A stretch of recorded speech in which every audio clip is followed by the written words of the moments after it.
pagi belajar ngaji, siangnya ngaji lagi, kadang istirahat, sorenya ngaji lagi, gitulah pokoknya banyak banyak ngaji dan belajar. Terus juga apa lagi ya? Hobi ya. Hobi hobi saya nyanyi ya. Gak tahu, saya dari dulu suka banget nyanyi. Terus juga cita-cita saya pengen jadi pengusaha ya. Dan kalau misalkan jadi ustadz itu menurut saya kewajiban gitu ya. Kewajiban bagi saya harus bisa gitu ya menjadi ustadz. Itu mungkin ya perkenalan sedikit aja. Selanjutnya,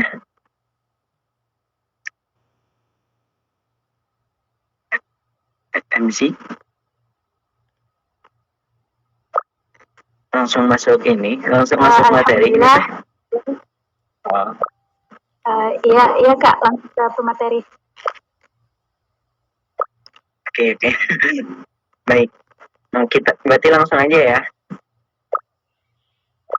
Nah Kak, silahkan. Baik, sebelum masuk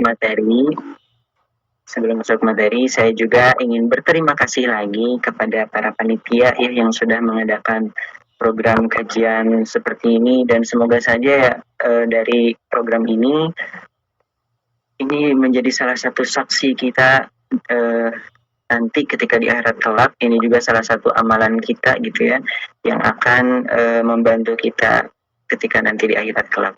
Kemudian juga saya juga terima kasih kepada teman-teman yang udah ikut berpartisipasi untuk ikutan kajian pada malam kali ini.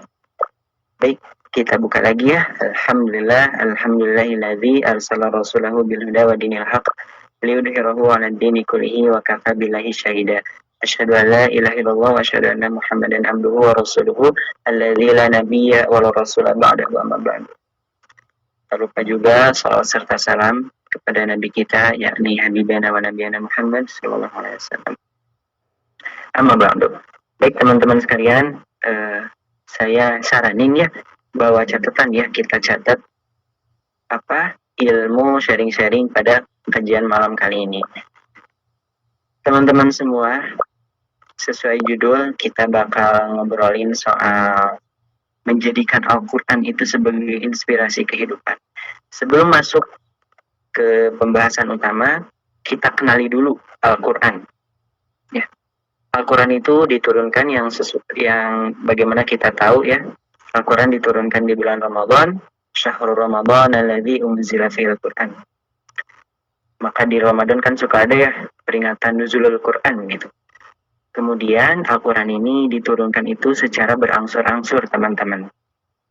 Jadi ada dua tahapan. Yang pertama itu dari Allah ke Lauhul Mahfuz, kemudian setelah di Lauhul Mahfuz itu baru diturunin lagi ke Baitul Izzah, terus sama malaikat deh ke Nabi Muhammad gitu ya, berangsur-angsur. Dan pelajarannya, kenapa Al-Quran ini diturunkan secara berangsur-angsur? Jadi kan sama Allah tuh langsung diturunin tuh, tapi nggak langsung ke Nabi Muhammad, nggak langsung ke dunia gitu ya, tapi ke Lauhul Mahfuz dulu, terus ke Baitul Izzah, terus baru ke Nabi Muhammad. Pelajarannya, karena Al-Quran ini bukan hanya bacaan biasa, yang selama ini kita selalu baca ini ya, Al-Quran ini bukan hanya bacaan biasa, tapi juga kenapa diturunkan secara berangsur-angsur, ada spesial di belakang ini. Al-Quran ini sebagai petunjuk.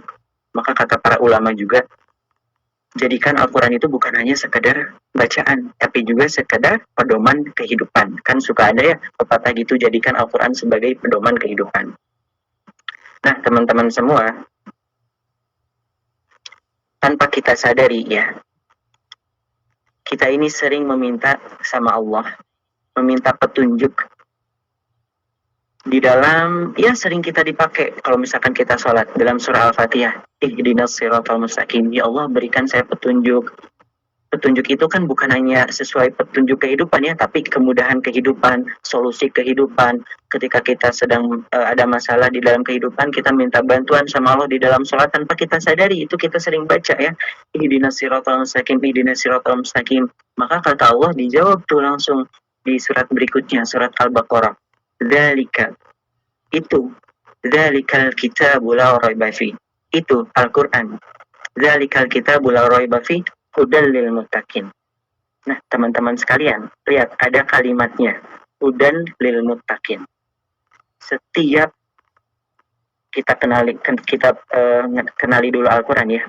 Setiap ayat yang menceritakan Al-Quran, setiap ayat yang mengkisahkan Al-Quran, itu pasti ayatnya itu ada kalimat hudan, petunjuk. Contoh yang tadi, Zalikal kitabul la raiba fihi hudan lil muttaqin. Terus juga di dalam surah Yunus, wa hudaw wa rahmatan lil mu'minin. Kemudian dalam surah apa lagi ya? Nah, pokoknya setiap ayat yang membicarakan tentang Al-Quran itu pasti Allah kaitkan dengan kalimat hudan. Di sini menunjukkan bahwasanya sudah jelas ya, Allah itu menunjukin gitu ya kepada kita. Kalau kamu butuh bantuan, kalau kamu lagi kesusahan, kalau kamu misalnya bingung cara menghadapi hidup ini, karena ketika kita tambah dewasa, kita akan benar-benar melihat gitu ya betapa hidup ini kelihatan banget betapa ujian besar banget, betapa nanti itu banyak-banyak rintangan. Makanya kalau sini lihat di dalam Al-Qur'an, dan Allah kasih petunjuk. Nah, makanya kita kenali dulu Al-Quran, bahwasanya Al-Quran ini bukan hanya sekadar bacaan, tetapi juga sebagai pedoman kehidupan. Ya. Nah, teman-teman semua, aku bakal kasih contoh kenapa Al-Quran ini bisa dijadikan, kenapa Al-Quran ini disebutkan sebagai pedoman kehidupan. Dulu, zaman Rasulullah, ketika para sahabat lagi hijrah ya, kemudian di tengah perjalanan teh sudah waktunya sholat, tapi bingung nggak ada air gitu ya, mau bersuci mau sholat tapi nggak ada air. Kemudian turun ayat berangsur-angsur, kan ayatnya itu nggak langsung turun tuh ayat tuh tentang tayamum, surah Al-Maidah ayat ke-6. Itu tuh ngomongin soal tentang tayamum. Jadi kata Allah, kalau misalkan kita ingin bersuci tidak ada air, maka bisa bertayamum. Kemudian di zaman sekarang teknologi sudah meningkat, para dokter itu menemukan bahwasanya tanah itu, kan tayamum itu menggunakan debu atau enggak tanah yang bersih gitu ya. Itu tuh mengandung bahasa ilmiahnya tuh. Aku catat enggak, takutnya aku salah baca. Maaf ya kalau misalkan aku salah baca. Pokoknya mengandung tetrasilane sama tetralolite gitu ya. Nah, dua unsur ini tuh membasmi beberapa kuman yang ada di dalam tubuh kita. Jadi si tanah itu sama debu itu ternyata bisa membasmi kuman yang ada di dalam tubuh kita. Dulu, pas zaman sahabat dulu, zaman Rasul pas ketika ayat tayamum diturunkan, kita para sahabat kan hanya meyakini bahwasanya tanah itu bisa dipakai untuk bersuci. Ternyata sekarang terbukti, ternyata tanah itu mengandung dua unsur tadi yang bisa membunuh kuman-kuman yang ada di dalam tubuh kita gitu kan. Nah, makanya artinya kita bisa pelajari bahwasanya Al-Qur'an ini bukan hanya pedoman untuk ibadah yang tadi tayamum itu ya, tetapi juga pedoman untuk kehidupan.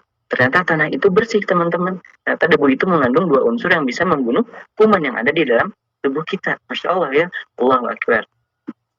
Nah, kemudian yang kedua, setelah kita mengenali Al-Quran, kita bakal masuk kepada fungsi Al-Quran. Ya, fungsi Al-Quran. Kenapa Al-Quran ini diturunkan, dan kita harus sadari bahwasanya Al-Quran ini bukan hanya sekedar bacaan. Nah, teman-teman sekarang bisa catat gitu ya. Fungsi dari Al-Quran. Yang pertama, kasih judul dulu ya, fungsi dari Al-Quran yang tadi di dalam surah Al-Baqarah, Syahrul Ramadan alladzi unzila fihi Al-Quran hudan linnas, sebagai petunjuk manusia tanpa terkecuali, sebagai pedoman manusia, hudan linnas. Nah, hudan ini bisa teman-teman catat, hudan ini bukan hanya sekedar petunjuk, tetapi juga hudan ini bisa artikan kesuksesan, cara kita meraih kesuksesan gitu ya. Yang pertama petunjuk, yang kedua ini cara meraih kesuksesan, yang ketiga hudan ini bisa berarti juga motivasi untuk kita meningkatkan ibadah, motivasi untuk kita lebih bersemangat lagi dalam menjalani ibadah. Kemudian yang terakhir, yang keempatnya, hudan ini bisa diartikan sebagai solusi gitu ya. Al-Quran ini bisa diartikan sebagai solusi kita ketika kita sedang mendapati masalah kehidupan. Maka kita bisa lihat solusinya di dalam Al-Quran. Kita bahas dulu yang pertama, petunjuk. Hudan linnas, petunjuk. Teman-teman semua, ketika kita ingin mengetahui sesuatu ya, contoh kita beli kulkas.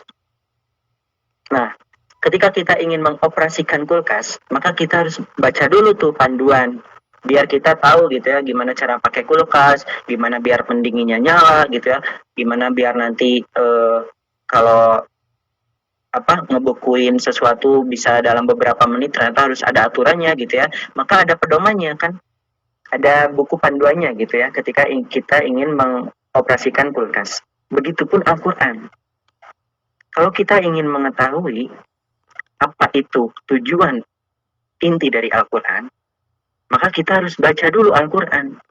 Nah, yang spesialnya Al-Quran ini bukan hanya bacaan. Ketika kita baca Al-Quran ini spesialnya tuh mendapatkan pahala juga gitu ya. Ketika kita membaca Al-Quran, itu juga mendapatkan pahala. Tapi bukan ini intinya. Bukan bacaan intinya. Yang intinya itu pedomannya. Makanya kita disuruh baca dulu Al-Quran biar kita bisa mengetahui isi dalam Al-Quran. Karena di dalam Al-Quran itu banyak pedoman-pedomannya. Kayak yang tadi disebutkan kan, yang tayamum tadi gitu ya. Itu yang pertama. Al-Quran itu sebagai petunjuk kehidupan. Kemudian yang keduanya, masih seputar tentang fungsi dari Al-Quran. Yang keduanya itu sebagai kesuksesan kita ya. Teman-teman semua, di dalam Al-Quran ya, kalau misalkan kita ingin sukses, ingin hidup bahagia, di dalam Al-Quran itu salah satunya disebutkan dengan cara sedekah. Kalau misalkan dipikir-pikir sama kita, emang bisa ya gitu. Dalam sedekah mengeluarkan harta, kita bisa jadi sukses, kita bisa jadi hidup bahagia gitu kan. Harta-harta kita ini kan dikeluarin, dikasih-kasihin. Nah, kalau dipikir-pikir kan, pikiran manusia mungkin nggak sampai gitu ya. Bentar, komiknya.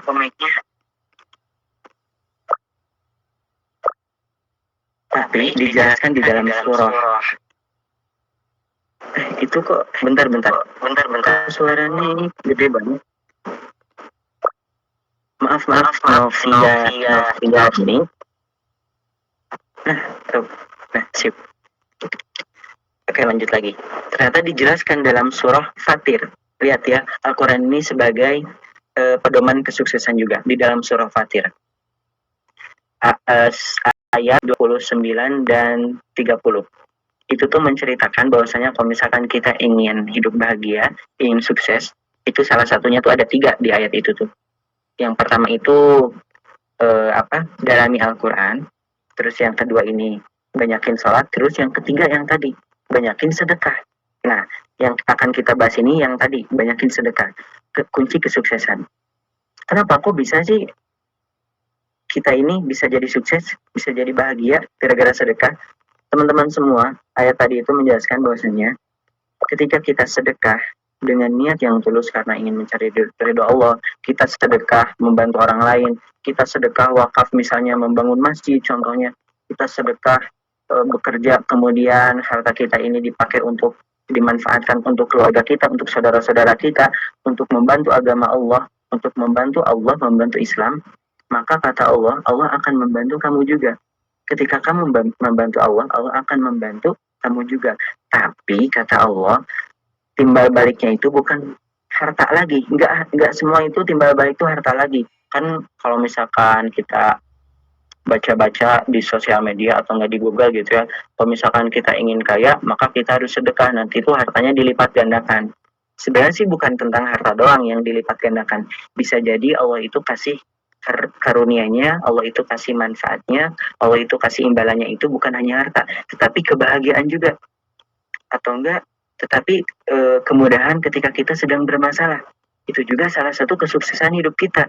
Karena kesuksesan itu bukan hanya sekedar tentang uang kita banyak, kita kaya, itu bukan hanya ukuran sukses itu bukan hanya itu gitu ya. Tetapi kita hidup bahagia, kita juga bisa bersosialisasi dengan baik dengan orang-orang, kita bisa tenang dengan orang-orang, itu juga salah satu kesuksesan hidup kita. Itu yang kedua. Terus yang ketiga, ini juga sebagai motivasi ibadah. Banyak ya ayat-ayat Al-Quran yang menjelaskan keutamaan ibadah, terus juga pahala-pahala yang melimpah seperti kemarin tuh pas Ramadan di malam Al-Qadar kan itu begitu dilipat gandakannya pahala, itu juga ada di dalam Al-Quran. Kemudian yang terakhir, yang keempat, Al-Quran juga sebagai solusi. Teman-teman semua, percaya nggak percaya, teman-teman semua pernah nggak ngerasain tiba-tiba muncul ya, nggak enak hidup gitu, bisa dibilang mungkin bahasanya nggak enak hidup tiba-tiba. Kenapa ya? Kayak nggak enak aja gitu hidup tuh, padahal nggak ada masalah apa-apa, tapi kayak kok kayak ada yang aneh gitu, terus juga kayak malas gitu untuk beraktivitas tuh malas. Percaya nggak percaya, itu bisa jadi ada dosa yang tidak kita ketahui. Itu tuh kita perbuat gitu, tapi kita nggak tahu itu tuh ternyata dosa gitu ya, tapi kita nggak tahu. Soalnya kita tuh nggak sadar ternyata kita telah melakukan dosa.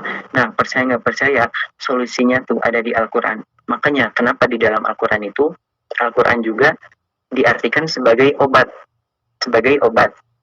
Obat apa? Obat jiwa kita. Kalau misalkan obat ketika kita sakit kan perginya ke dokter gitu ya, berobat gitu. Nah, tapi Al-Quran juga sebagai obat juga. Obat apa? Obat jiwa kita.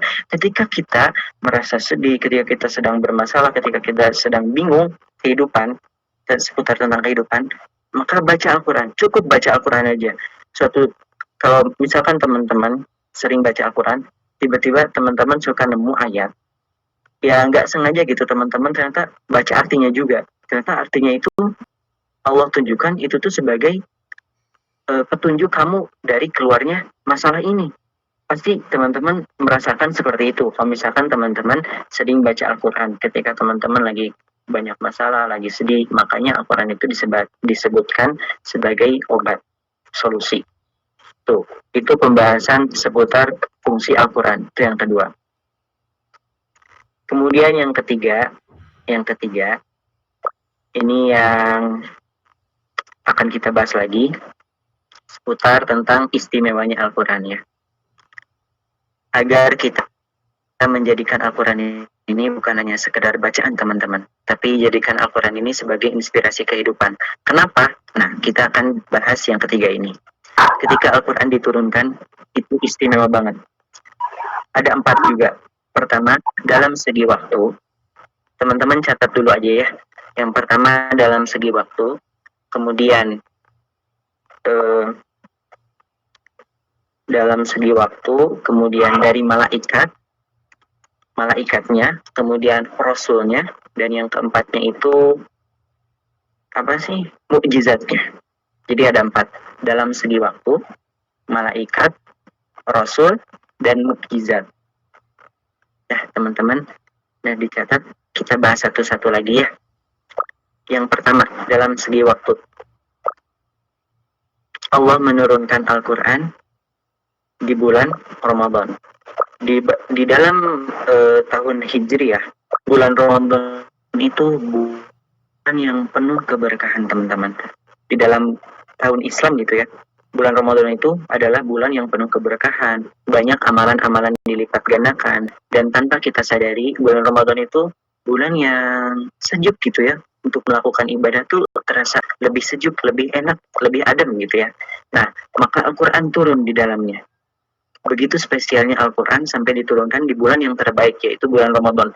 Sehingga ketika Al-Quran turun di bulan itu, banyak akhirnya kan keistimewaan kayak nuzulul Quran, yang apa sih, Lailatul Qadar itu. Terus juga ada juga keistimewaan ketika kita baca Al-Quran di malam Lailatul Qadar, sama halnya ketika kita membaca selama 83 tahun. Maksudnya tuh ketika kita melakukan amal solih di malam Lailatul Qadar, di turunnya Al-Quran itu sama halnya kita melakukannya selama 83 tahun. Betapa spesialnya bulan Ramadan ini menjadi lebih istimewa di dalam Al-Quran, karena ada Al-Quran turun di bulan itu. Itu yang pertama. Yang pertama ya, dalam segi waktu, di bulan Ramadan. Dan bulan Ramadan, Al-Quran turun, bulan Ramadan menjadi bulan yang sangat istimewa. Terus itu yang pertama. Terus yang kedua, malaikat. Malaikat juga dipilih sama Allah itu malaikat yang terbaik. Jadi dari banyaknya malaikat, kan malaikat itu yang kita ketahui mungkin ada 10 ya. Tapi ternyata malaikat itu dikisahkan lagi di dalam hadis juga, itu tuh ada banyak teman-teman. Nah, dan yang paling terbaik itu malaikat Jibril. Kemudian akhirnya diturunkan lagi tuh lewat malaikat Jibril Al-Quran. Dan malaikat Jibril itu menjadi malaikat terbaik, ruhul malaikah, menjadi pemimpin malaikat. Makanya ketika di dalam surah Al-Baqarah gitu, tanazzalul malaikatu warruh. Jadi beda. Tanazzalul malaikah ketika malaikat turun, dan warruhu fiha kemudian malaikat Jibril turun. Jadi dibedain, bahkan sampai dibedain antara malaikat yang lain dengan malaikat Jibril. Malaikat Jibril dijuluki sebagai pemimpin malaikat. Kenapa bisa menjadi istimewa malaikat Jibril? Karena malaikat Jibril menurunkan Al-Quran kepada Nabi Muhammad. Akhirnya malaikat Jibril menjadi malaikat paling istimewa. Kemudian yang ketiga, dari Rasulullah, dari Rasul gitu ya. Rasul juga, Nabi juga, ini juga pilihan Allah yang terbaik, Nabi yang terbaik, Rasul yang terbaik. Teman-teman semua, di dalam surah Ali Imran ya, ayat 81, saya bacain dulu ya. Wa idh akhadallahu mitsaqan nabiyyina lamma ataitumukum min kitabin wa hikmah summa ja'akum rasulun musaddiqan lima ma'hum la tu'minunna bihi wa la tansurunnah. Jadi teman-teman semua, sebelum Nabi Muhammad lahir, Allah ini dijelaskan ya dalam surah Ali Imran. Allah itu bikin perjanjian dengan nabi-nabi sebelumnya, sebelum Rasulullah lahir. Jadi Allah itu memberikan perjanjian bahwasanya nanti ada nabi yang lahir, dia membawa pedoman yang terbaik yaitu Al-Quran, maka nabi-nabi yang lainnya harus taat kepada Nabi Muhammad. Nabi-nabi yang lainnya harus mengikuti ajaran apa yang diajarkan Nabi Muhammad. Nabi-nabi yang lainnya harus bersedia Nabi Muhammad suatu saat nanti dia adalah pemimpin para nabi, Nabi Muhammad. Kenapa Nabi Muhammad begitu spesial? Lihat, ada Al-Quran di dalamnya. Jadi teman-teman semua, Al-Quran ini bisa mengangkat tanpa, kalau misalkan, karena ini apa ya, sebenarnya yang kita harus percaya ini bukan hanya lewat akal ya, tapi lewat iman. Percaya nggak percaya, kalau misalkan kita lewat iman percayanya, Al-Quran ini bisa mengangkat derajat kita teman-teman semua. Dari cerita tadi kan, bulan, terus juga malaikat, sekalang Rasul, itu kan dari kisahnya juga bahkan jelas di dalam Al-Quran.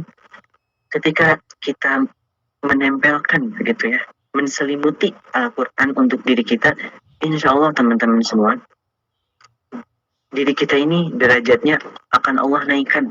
Itu yang ketiga dalam segi Rasul. Lanjut yang terakhir, mukjizat yang keempat. Mukjizatnya begitu spesial ya, Al-Quran ini. Nabi Muhammad diberikan Al-Quran, salah satunya ini mukjizatnya ya. Ketika kita membacanya, ini salah satu mukjizat dari Nabi Muhammad ya. Ketika kita membaca Al-Quran, kita juga mendapatkan pahala. Teman-teman semua, Nabi sebelumnya, Nabi siapa ya? Nabi Musa contohnya, mukjizatnya tongkat. Kan dulu itu salah satu kita biar bisa dipercaya, salah satu kisah gitu ya, biar dipercaya ini tuh Nabi, ini tuh Rasul, maka buktinya harus ada mukjizatnya. Nah dulu itu kisahnya Nabi Musa nih ya, saya Rasul, saya Nabi, ini mukjizatnya tongkat gitu ya, bisa menjadi ular, terus juga bisa membelah laut gitu ya, itu mukjizatnya. Akhirnya percaya, oh itu tuh Nabi ternyata, karena diberi mukjizat yang mustahil gitu ya, manusia bisa percaya. Tapi mukjizat Nabi Musa tongkat itu melahirkan pahala tidak untuk umatnya. tongkat Nabi Musa ketika misalnya dipakai, kan dikisahkan juga dipakai sama Nabi Harun juga kan. Ketika dipakai Nabi Harun, membuahi pahala tidak ketika dipakai Nabi Harun, tongkatnya Nabi Musa, mukjizatnya Nabi Musa. Beda dengan Al-Quran, mukjizatnya Nabi Muhammad. Ketika kita membaca Al-Quran, kita mendapatkan pahala. Itu begitu spesialnya ya, mukjizat Nabi Muhammad, yaitu Al-Quran. Ketika kita membacanya juga, kita mendapatkan pahala. Dan bukan hanya bacaannya saja, tetapi di dalamnya juga ada pedoman-pedoman kehidupan. Dan yang terakhir, teman-teman semua, yang terakhir, kalau kita teliti gitu ya, itu semuanya ada di dalam Al-Quran. Semua persoalan itu ada di dalam Al-Quran. Ini agar lebih meyakinkan kita bahwasanya Al-Quran ini sebagai pedoman kita. Baik teman-teman semua, kali ini hayati dulu ya, kita dengerin dulu. Dari proses penciptaan manusia, di dalam surah Al-Hajj ayat 5, itu menceritakan proses manusia, penciptaan manusia. Ketika kita di dalam janin, di dalam perut ibu gitu ya, kemudian ditiupkan ruh gitu ya, kemudian masa hidup itu kan 4 bulannya, 4 bulan itu kita itu udah mulai hidup. Nah, dijelasin lagi tuh di dalam surah Ar-Raf ayat 172.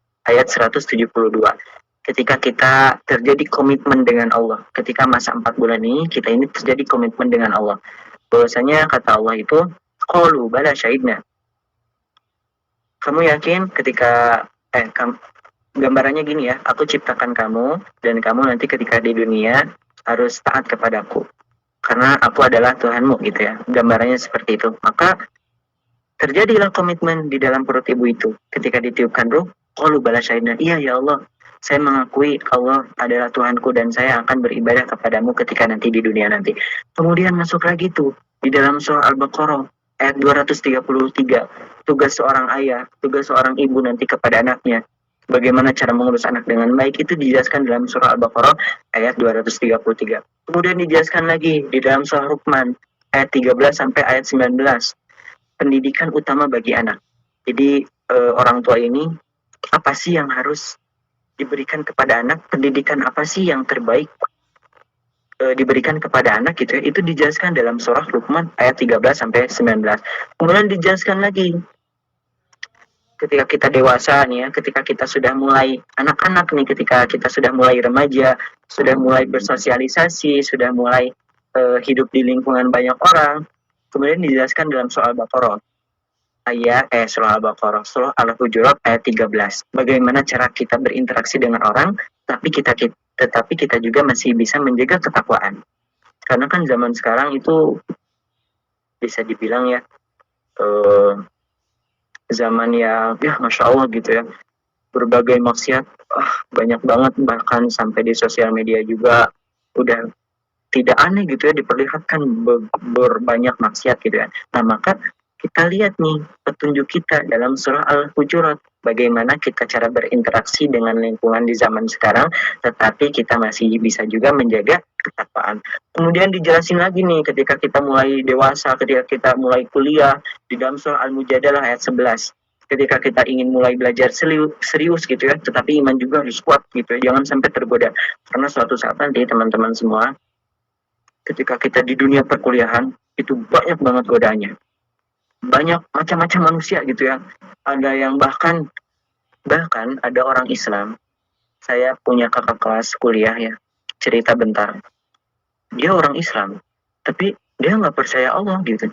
Tapi dia orang Islam, tapi dia nggak percaya Allah. Maksudnya tuh, dia tuh nggak percaya Allah itu yang mengatur semua ini gitu. Dia nggak percaya bahwasanya ada surga, ada kehidupan kelak nanti, neraka juga ada kehidupan kelak nanti ketika kita sudah meninggal, kan ada kehidupan lagi ya ketika kita sudah meninggal tuh. Dia nggak percaya, tetapi dia Islam gitu.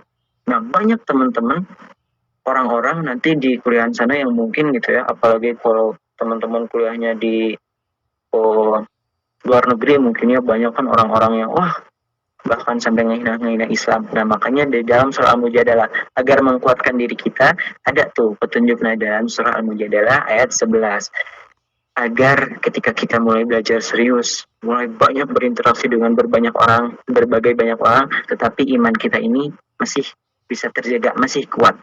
Terus juga masuk lagi nih masa-masa ketika kita udah mulai belajar kan ya, masuk-masuk lagi masa-masa serius, masa-masa ingin menikah gitu ya, masa-masa cinta dengan seseorang. Dijelasin lagi di dalam surah An-Nisa ayat 4, bagaimana cara kita terbaik untuk menyatakan cinta, bagaimana cara kita terbaik ketika kita ingin melamar seseorang. Itu ada petunjuknya loh, ada arahannya di dalam surah An-Nisa ayat 4. Kalau teman-teman berani menyatakan, maka lamarlah gitu ya. Jangan sampai sebelum lamaran teman-teman misalnya kita ini deketan dulu, kan kayak zaman sekarang kan banyaknya gitu ya, deketan dulu, alasannya sih biar saling mengenal dulu gitu ya, jadi udah nikah itu nggak kaget. Itu salah ya, pikiran dari mana seperti itu kan. Namanya juga zaman sekarang gitu ya, masya Allah banget, begitu fitnah itu merajalela. Nah, petunjuknya yang terbaik itu ada tuh dalam surah An-Nisa ayat 4. Kemudian, ketika kita menikah, dibimbing lagi sama Allah cara berumah tangga yang baik. Cara berumah tangga agar kita ini tidak apa ya, kan ketika nanti masa-masanya berumah tangga akan banyak ujian-ujiannya teman-teman semua. Maka Allah kasih petunjuk tuh. Nih, wahai orang-orang yang beriman, kalau misalkan nanti teman-teman orang-orang beriman udah berumah tangga, ternyata banyak ujiannya, lihat surah Ar-Rum ayat 21. Kemudian ketika banyak masalah, ketika tidak menemukan solusi, lihat surah An-Nisa ayat 34. Itu dijelaskan dalam Al-Quran. Dan kemudian yang terakhir, ketika kita nanti masanya meninggal, kan kita nggak selamanya hidup ya, ada masanya berakhir meninggal, Allah jelaskan lagi. Ingat, di dalam surah Ali Imran ayat 185, kullu nafsin dha'iqatul maut. Kita ini nggak selamanya hidup di sini, maka perbanyak ibadah, karena saat nanti tidak kita ketahui, ada ya mungkin waktu yang tanpa kita sadari akhirnya kita tiba-tiba meninggal gitu ya. Bentar. Terus lanjut lagi nih, kalau misalkan kita ingin meninggal dengan tenang, ada di dalam surah Al-Fajr ayat 27 sampai ayat 30. Kalau misalkan meninggal kita ingin husnul khatimah gitu, ingin tenang gitu ya. Kemudian ketika kita ingin mendapatkan surga yang selevel dengan Nabi, itu juga dijelaskan amalannya ya. Bagaimana kalau misalkan kita ingin masuk surga dan kita ini bergabung dengan para nabi, maka amalan yang harus dikerjakannya itu dijelaskan dalam surah An-Nisa ayat 69. Kemudian surga yang penuh dengan taman, dengan mata air yang jernih.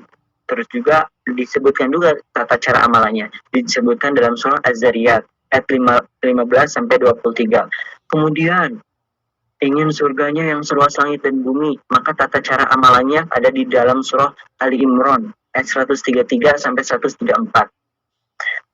Kemudian ada juga seputar tentang neraka. Neraka itu kan dijelaskan dalam surah An-Nisa ayat 40. Hati-hati teman-teman, ketika kita melakukan maksiat di dunia, ingat ada neraka, ada balasannya. Dan kemudian ada neraka yang satu kali celup itu langsung hangus. Satu kali celup, angkat, langsung habis semua anggota badan kita. Itu di dalam surah An-Nisa ayat 56. Nah teman-teman semua, dari cerita ini, saya ingin mengajak ke teman-teman semua, bahwasanya kita muhasabah diri lagi. Apakah Al-Quran ini hanya sekedar bacaan saja? Apakah kita ini memposisikan Al-Quran ini hanya sekedar bacaan saja? Kalau misalkan teman-teman hanya menempatkan Al-Quran hanya sekedar bacaan saja, yuk tingkatin lagi muhasabah diri kita, muhasabah diri kita ini bahwasannya di balik bacaan itu banyak pedoman-pedoman kehidupan. Yang tadi saya sebutkan tuh ya, begitu banyak tentang solusi kehidupan, tentang cara kita hidup di zaman sekarang yang masya Allah begitu banyak fitnah merajalela. Agar kita kuat imannya, dijelaskan dalam Al-Quran, tata caranya di dalam Al-Quran. Ketika kita berumah tangga, ketika kita ingin mendapatkan surga, ketika kita ingin hidup bahagia, itu semuanya di dalam Al-Quran. Contoh yang terakhir teman-teman semua, agar kita lebih yakin ya, Al-Quran ini bisa mengangkat kita, bisa memberikan manfaat kepada kita. bukan hanya di dunia tapi di akhirat kelak, agar kita ini bisa juga memposisikan Al-Quran ini sebagai inspirasi kehidupan ya. Dulu itu di zaman penjajahan Romawi dan Persia. Jadi ini Romawi, ini Persia. Nah, di tengahnya itu Arab. Dan Arab itu benar-benar turun banget. Segala maksiat itu ada di Arab ya. Segala maksiat, segala perzinahan di mana-mana, mabok di mana-mana, selingkuh misalnya di mana-mana, kekerasan di mana-mana. Semua maksiat itu ada di Arab, perjudian di mana-mana. Dan Arab itu negara bisa dibilang ya termiskin dalam segi pendidikan, dalam ekonomi, dalam adab pun Masya Allah ya, dalam adab juga sangat astagfirullahalazim gitu ya. Kemudian ada nih peradaban Persia dan Romawi. Mereka ini adalah peradaban yang maju. Pendidikan ekonomi itu benar-benar jaya banget. Kemudian Al-Quran turun di Arab. Ditempatkan di gitu ya di Arab. Al-Quran turun nih di situ.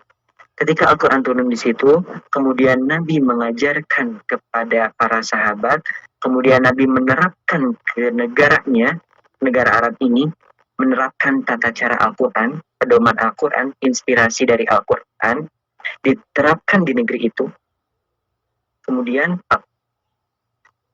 Arab ini ya menjadi negara yang paling maju, yang bisa mengalahkan Romawi, yang bisa mengalahkan Persia.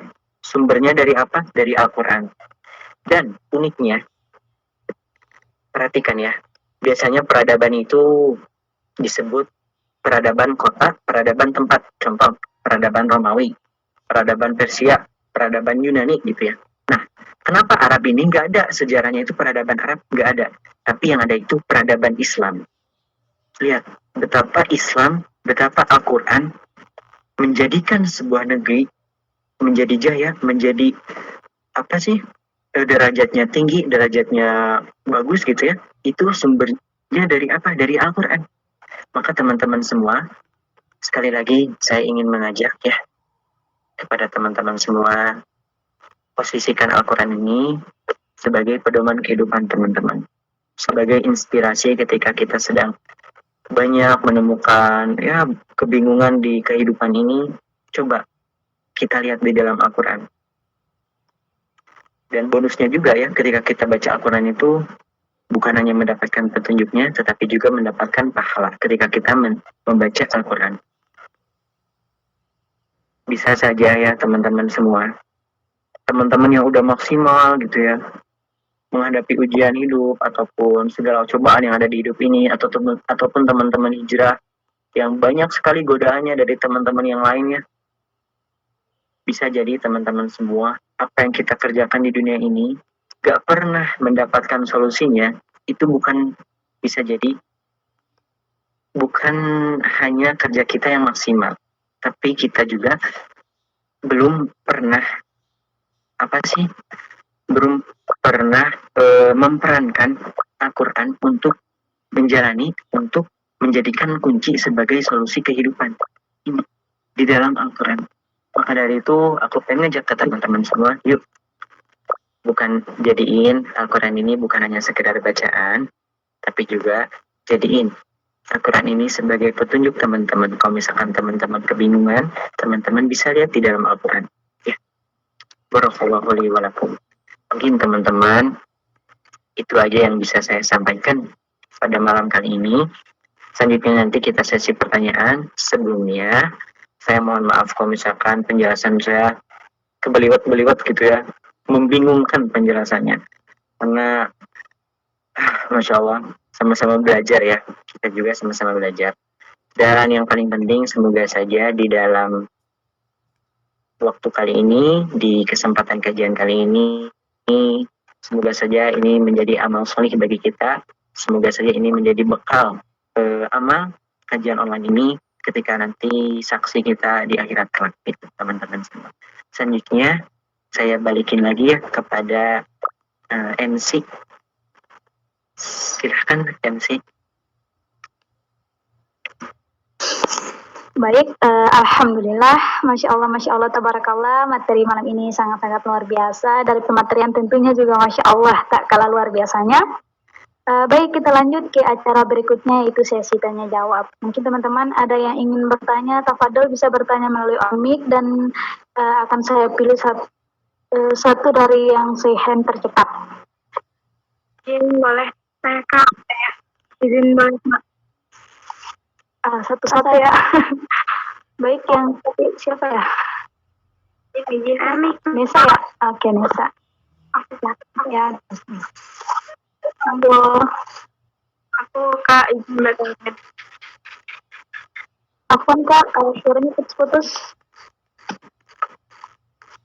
Oke, lanjut. Bertanya. Boleh.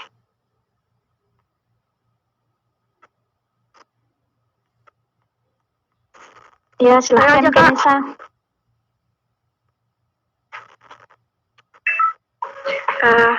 Bismillahirrahmanirrahim. Ini langsung aja apa gimana dulu? Apa nama dulu apa gimana? Ya, perkenalan dulu, Masya Allah. Ya. Saya Nesa Safitri, bisa kalian panggil Caca. Di sini saya mau bertanya, seperti dalam fungsi Al-Quran tadi itu sebagai motivasi dalam beribadah. Nah, misalnya jika kita sudah termotivasi dalam beribadah, nah tapi dalam proses beribadahnya itu kadang kan manusia itu ada tahap iman tuh turun naik ya. Nah, jadi bagaimana kalau misalnya lagi iman atau turun naik, jadi biar istiqomah dalam beribadahnya gitu gimana? Terima kasih. Oke, baik. Bagaimana yang tadi fungsi Al-Quran itu motivasi ibadah, tapi ketika kita telah termotivasi gitu ya, semangat melakukan ibadah, ujung-ujungnya ada ujian dan kita malas lagi gitu ya. Nah, bagaimana cara biar istiqomah? Sebelumnya, sebelum menjelaskan tentang istiqomahnya, aku mau ngejelasin dulu kenapa ya bisa ibadah ini tiba-tiba ada rasanya malas, bosan gitu ya. Bisa dibilang mungkin tiba-tiba aduh kok malas ya untuk beribadah. Contoh kayak apa ya? Baca Quran, contoh kayak baca Quran.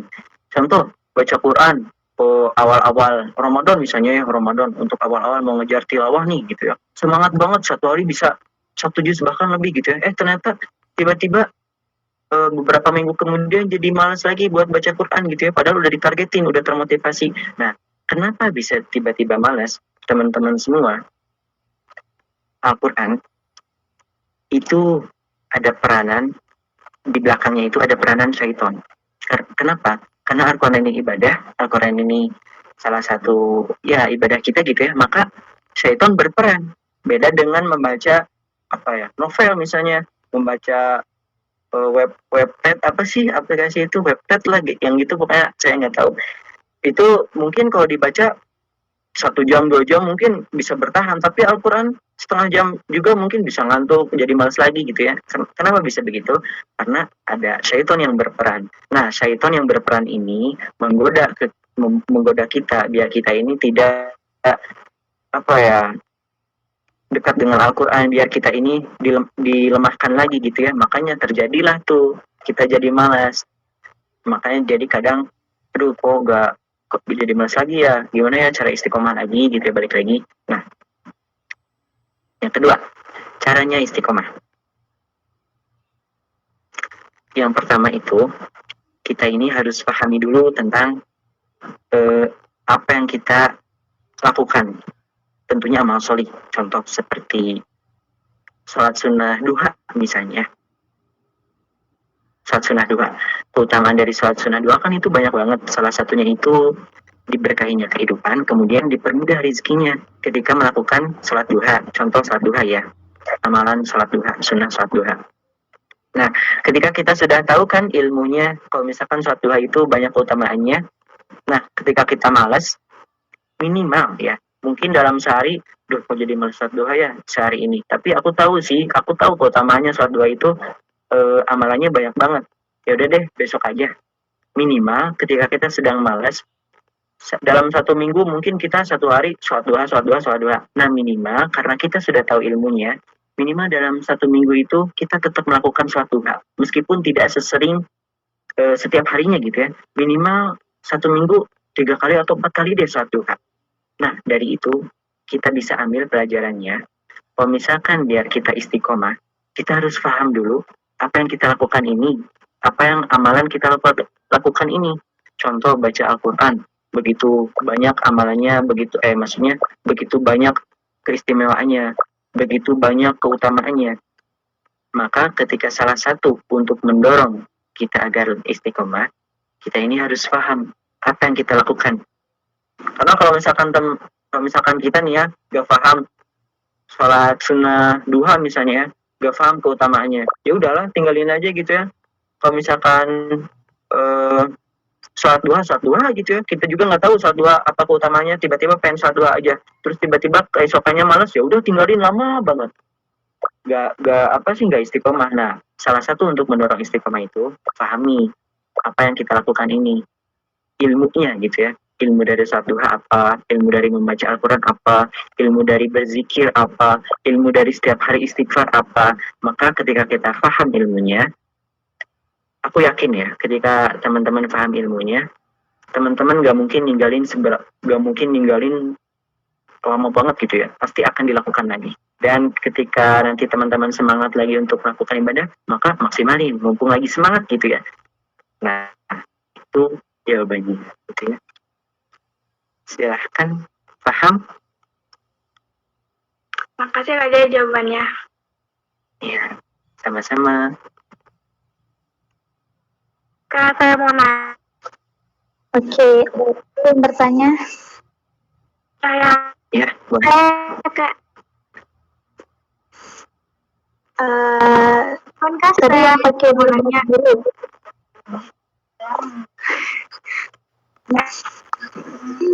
Ya Kak, nanya. Silahkan. Ya Kak. Iya, silahkan untuk. Iya, Nurul, silahkan. Perkenalkan. Ya Kak, ya. Lanjut, yang tadi lanjut. Oke. Izin bertanya. Assalamualaikum warahmatullahi wabarakatuh. Perkenalkan nama saya Nurul. Izin bertanya ya Kak Zai. Tadi Izin bertanya. tadi pertanyaan lanjut untuk Kak Nurul, tunggu dulu. tadi Izin bertanya Kak Zai. Al-Quran, tadi pembahasan kita mungkin mencakup tentang Al-Quran sebagai inspirasi ataupun motivasi kehidupan. Nah, Al-Quran pasti juga mencakup gitu isyarat yang berkaitan dengan ayat-ayat kauniyah atau yang bisa kita bilang tanda-tanda di alam semesta ya. Yang sesuai judul tadi yang dapat dijadikan motivasi dan inspirasi dalam kehidupan gitu. Nah, menurut Kak Zai ini, bagaimana sih Kak kita bisa meyakini hati kita dengan ikhlas ataupun dengan mantap gitu, bahwa hal tersebut yang menjadi pelopor atau paradigma yang mempengaruhi dalam segi berpikir kita gitu, ataupun bersikap dan bertingkah laku. Itu pertanyaan yang pertama. Yang kedua, tadi Erni dengar cerita contoh aja ya, yang katanya punya kakak kelas yang dimana dia Islam, tapi tidak mempercayai Islam gitu. Nah, pasti dia tahu gitu, kitab sucinya tuh apa gitu kan Kak. Nah, apakah dia menjadikan Al-Quran tersebut sebagai petunjuknya yang sempat tadi disampaikan Kak Zai, sedangkan dia tidak percaya isi dari Al-Quran tersebut, yang tadi contohnya itu antara surga dan juga neraka gitu. Nah, bagaimana sih sikap Kak Zai tentang cerita kakak tersebut, apa sih tentang hal tersebut gitu. Terima kasih. Wassalamualaikum warahmatullahi wabarakatuh. Waalaikumsalam warahmatullahi wabarakatuh. Oke, pertanyaan yang pertama, agar kita lebih yakin lagi gitu ya, bahwasanya Al-Quran ini benar-benar inspirasi kehidupan. Nah, saya ada nasihat dari guru saya. Kan saya bentar lagi mau lulus ya. Cerita dulu bentar. Saya bentar lagi mau lulus, terus juga pas mau keluar pondok, saya minta nasihat dari guru saya. Minta nasihat biar perjalanan saya menuju apa-apa yang dicita-citakan itu tetap istiqomah gitu ya, sama Allah tetap diberikan jalan yang terbaik gitu ya, diberikan kemudahan dalam menjalani solusi-solusi. Nah, ini mungkin bisa menjadi salah satu keyakinan kita menjadikan Al-Quran sebagai inspirasi kehidupan. Kata guru saya, di dalam dunia ini, Allah itu menciptakan berbagai banyak macam-macam yang ada yang kita ketahui dan ada juga yang tidak kita ketahui. Contoh yang kita ketahui dan jelas, ini apa ya? Perjalanan tentang dunia, apa ya? Lika-liku tentang dunia lah bisa dibilang seperti itu. Contoh, ada dua ya, yang kita ketahui dulu. Contoh, ketika kita ingin bahagia, ketika kita ingin senang, maka liburan, jalan-jalan tuh ya, ke pantai misalnya, ke gunung atau misalnya gitu ya, shopping atau misalnya shopping. Terus yang kedua, ketika kita lagi sedih misalnya ya, kita bisa nih healing atau enggak menyendiri. Kita bisa nih dengar musik gitu ya, kalau misalkan kita lagi sedih. Soalnya itu buat menenangkan gitu ya. Terus juga kalau misalkan kita pengen menjadi orang yang sukses, orang yang kaya misalnya, maka kita harus bekerja. Terus bekerja harus memantapkan karir gitu ya, itu dalam dunia yang terlihat. Itu yang terlihat, contohnya seperti itu ya. Kemudian banyak orang-orang yang tidak melihat lagi sisi yang keduanya. Jadi orang-orang itu kebanyakan ya, manusia itu melihatnya itu dari sisi yang pertama tadi, yang benar-benar jelas dan fakta. Kalau misalkan kita ingin bahagia, ingin senang ya liburan gitu ya. Nah, tapi Allah juga menciptakan sisi yang kedua, dan sisi yang kedua ini hanya bisa dilihat oleh orang-orang yang beriman. Contohnya apa? Contohnya, ketika kamu lagi sedih, ketika kamu nggak bahagia gitu ya, ketika kamu sedang bermasalah, silahkan kata Allah liburan, silahkan lihat satu sisi itu, silahkan liburan. Tapi lihat sisi yang lain. Kalau misalkan teman-teman banyak masalah, teman-teman ini kurang dekat dengan Allah. Itu sisi yang keduanya. Teman-teman bisa jadi kenapa teman-teman banyak ujian yang nggak selesai-selesai, bukan teman-teman gak hebat, tapi teman-teman kurang dekat dengan Allah. Makanya Allah itu cemburu, kan Allah itu maha cemburu ya. Allah itu cemburu, kok aku yang nyiptain dunia, aku yang nyiptain kamu, tetapi pas kamu banyak masalah, kamu malah menikmati dunianya. Nggak ngelihat gitu, aku yang menciptakan, nggak balik lagi kok sama aku gitu ya. Coba banyakin ibadah, aku bakal kok permudah hidup kamu gitu ya. Terus sisi yang nggak pernah kita lihat nih ya, tentang yang tadi itu yang tadi. Kalau misalkan kita pengen sukses, pengen kaya, maka harus bekerja, mantapkan karir, perbanyak uang gitu ya, perbanyak perusahaan, banyakin perusahaan di sini di sana gitu ya, biar munculnya uang-uang. Itu yang dilihat dari sisi pertama. Kata Allah silahkan bekerja, kata Allah silahkan cari uang, tapi kata Allah lihat sisi yang lain. Kalau misalkan udah dapat harta yang lebih, jangan lupa sedekah, bahkan jangan lupa kata Allah zakat gitu ya, berzakat. Kalau hambaku ingin sukses di dunia, ingin kaya di dunia, ingin bahagia di dunia, ketika mempunyai banyak harta, Allah tuh kasih tuh, silakan bekerja, perbanyak hartamu. Tapi jangan lupa juga sedekah juga. Sedekah ini bukan Allah yang membutuhkan, tapi itu tuh untuk kebutuhan kamu, investasi buat nanti di akhirat kelak. Sedekah juga buat membuat diri kita ini biar lebih plong gitu ya, karena ada harta orang lain yang kita pegang gitu. Makanya kata Allah zakatlah, sedekahlah gitu ya. Terus juga yang terakhir nih ya, sisi yang mungkin orang-orang sering lihat kalau lagi banyak masalah nih ya, itu kan ngerokok misalnya ya, atau enggak mabok-mabokan kan yang zaman sekarang tuh, atau enggak pergi ke disco-disco gitu ya, musik-musikan kan. Zaman sekarang kan gitu ya, kalau misalkan banyak masalah, healingnya itu pergi-pergi yang kayak gitu buat nenangin diri. Kata Allah, Kata siapa itu nenangin diri? Kata Allah, coba lihat sisi yang aku ciptakan juga. Yang mungkin manusia ini jarang dilihat. Kata Allah, kalau misalkan banyak masalah, kata Allah, coba minta nasihat kepada para guru, kepada para orang-orang yang paham agama. Itu. Jadi kalau misalkan kita ini banyak sedih gitu ya, kita nih sedih, gimana sih ya Allah, bingung banget sampai stres gitu ya, nangis-nangis sendiri, kata Allah, coba minta nasihat kepada orang yang paham agama. Insya Allah itu lebih menyentuh. Kadang kalau kita minta nasihat ke ahli psikolog gitu ya, kan biasanya yang ngatur-ngatur gitu kan para ilmuwan atau para ahli psikolog gitu ya. Wahai gitu ya, ahli psikolog gitu ya, kenapa sih hidup aku stres-stres mulu gitu ya, banyak beban sampai aku tuh gak mau lagi, malas lagi untuk hidup. Mungkin dikasih motivasinya A B A B A B gitu, tapi kata Allah, coba dong, kata Allah tuh, minta nasihat kepada orang yang paham agama. Terus yang kedua, kata Allah, coba dong perbaiki hubungan kamu dengan orang tua. Itu tuh udah dirumusin sama Allah tuh, cuman jarang kita lihat. Jadi yang dilihatnya itu healing gitu ya, bebas gitu ya, biar kita fine gitu, terus biar otak kita senang, atau enggak main main game, main HP, denger musik. Itu yang sisi kita lihat.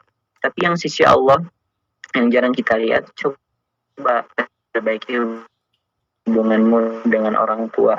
Karena bisa jadi kesulitan kita ini muncul, itu ada perkataan kita atau perlakuan kita yang menyakiti hati orang tua. Makanya kita ini jadi susah gitu ya menjalani hidup. Itu yang pertama. Terus yang kedua, tanggapan saya sama orang yang Islam, tapi dia ini gak yakin gitu ya dengan Islam. Gini teman-teman, kakak kelasku ini alumni sih, alumni pondok ini. Udah nasehatin pokoknya tuh. Dan pas dinasehatin, karena dia ini orangnya tuh terlalu terlalu penuh pikirannya itu dengan logika gitu. Karena kalau misalkan dengan logika dengan iman itu beda teman-teman. Logika kayak misalkan, logikanya ya kalau misalkan kita meninggal ya udah meninggal. Tapi kalau misalkan kita berpikir dari iman itu ketika kita meninggal masih ada tanggung jawab.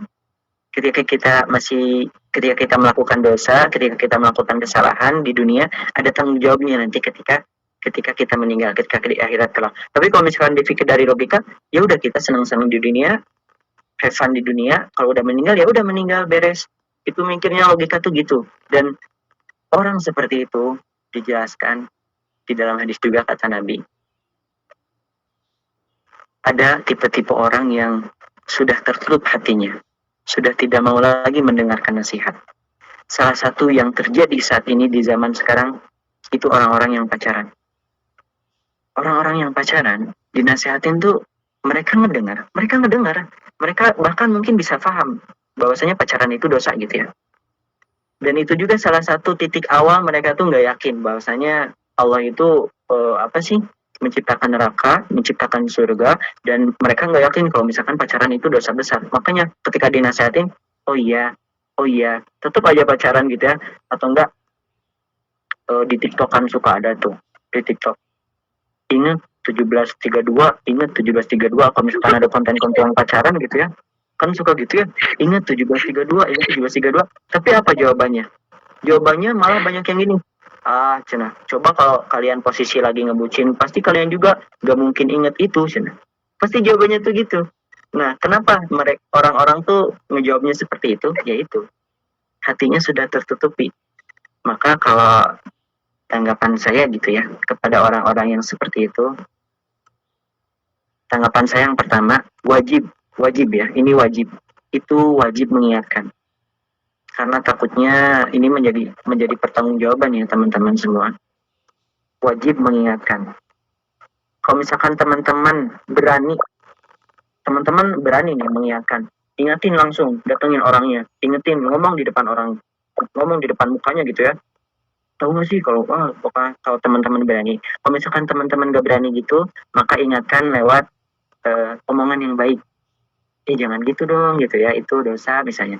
Kalau misalkan yang gitu gak masuk lagi, ingetin lagi lewat misalnya sindiran-sindiran. Contoh kita ngeposting nih di sosial media atau nge-status nih tentang pacaran misalnya, pacaran itu dosa misalnya, pacaran itu nggak boleh, diingatkan tuh, menyindir gitu ya untuk mengingatkan dia gitu, karena kita nggak berani untuk mengingatkan langsung, jadi lewat sindiran gitu ya. Kenapa wajib mengingatkan? Karena nantinya bakal jadi tanggung jawab teman-teman